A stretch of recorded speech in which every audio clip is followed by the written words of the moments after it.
Hello everyone. In today's quick video, I'm going to show you exactly how to reset your carrier furnace in 2026. So in order to basically find the reset button, you need to first of all turn off the power supply to the furnace. For that, you can either use the switch which is near the unit, or you can also turn it off from the breaker panel. This step is really very important for safety purposes, and it is also going to help clear the temporary system errors. Now, once the unit is fully off, you can just simply remove the front panel of the furnace. Now, when you have done that, inside it, you are going to see this type of component in front of you.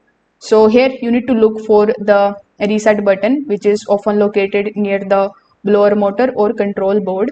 It is usually a small red or black button. So when you are able to find the reset button over here, you just have to simply press and hold it for about 10 to 15 seconds and then simply release it. Now, if there is no reset button you see, simply keep the power off for about 1 minute and then turn it back on. This also acts as a full system reset. So after pressing the power button for 10 to 15 seconds, you just have to simply wait until it resets. Now you need to basically turn the power back on and set your thermostat to heat. Check if the furnace starts running normally. If this video helped you out, make sure that you like this video and subscribe to the channel. Thanks for watching.